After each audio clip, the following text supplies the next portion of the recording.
بسم اللہ الرحمن الرحیم۔ ایک دفعہ ایک ملک کا بادشاہ بیمار ہو گیا۔ جب بادشاہ نے دیکھا کہ اس کے بچنے کی کوئی امید نہیں تو اس نے اپنے ملک کے رعایا میں اعلان کروا دیا کہ وہ اپنی بادشاہت اس کے نام کر دے گا، جو اس کے مرنے کے بعد اس کی جگہ ایک رات قبر میں گزارے گا۔ سب لوگ بہت خوفزدہ ہوئے اور کوئی بھی یہ کام کرنے کو تیار نہ تھا۔ اس دوران ایک گمہار جس نے ساری زندگی کو جمع نہ کیا تھا، اس کے پاس سوائے ایک گدھے کے کچھ نہ تھا۔ اس نے سوچا کہ اگر وہ ایسا کر لے تو وہ بادشاہ بن سکتا ہے، اور حساب کتاب میں کیا جواب دینا پڑے گا۔ اس کے پاس تھا ہی کیا، ایک گدھا، اور بس اس نے اعلان کر دیا کہ وہ ایک رات بادشاہ کی جگہ قبر میں گزارے گا۔ بادشاہ کے مرنے کے بعد لوگوں نے بادشاہ کی قبر تیار کی اور وعدے کے مطابق گمہار خوشی خوشی اس میں جا کر لیٹ گیا، اور لوگوں نے قبر کو بند کر دیا۔ کچھ وقت گزرنے کے بعد فرشتے آئے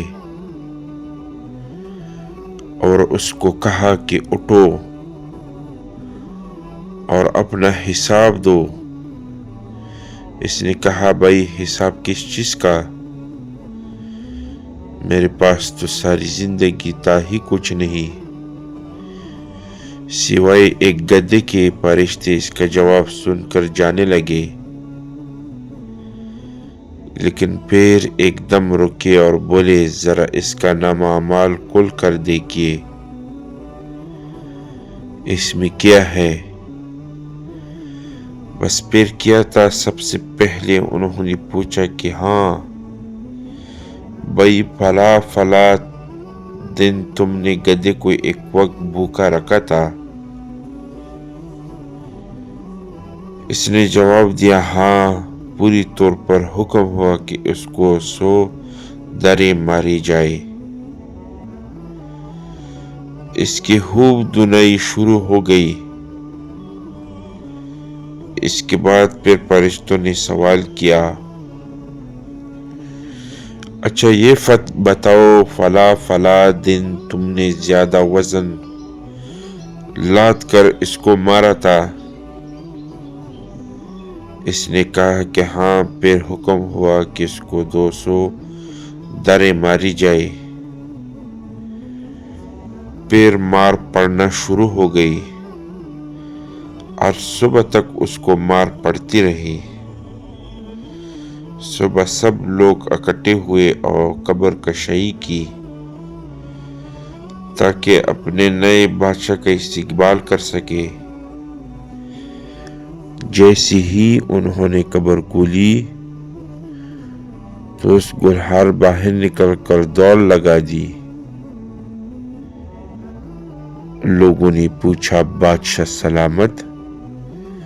کدھر جا رہے ہیں؟ تو اس نے جواب دیا، آؤ بھائیو، پوری رات میں ایک گدھے کا حساب نہیں دے سکا تو پوری ریا اور مملکت کا حساب کون دیتا؟ پھر کہانی فرضی ہے، لیکن کبھی سوچا ہے کہ ہم نے کبھی حساب دینا ہے اور پتہ نہیں کہ کس کس چیز کا حساب دینا پڑے گا، جو شاید ہمیں یاد بھی نہیں۔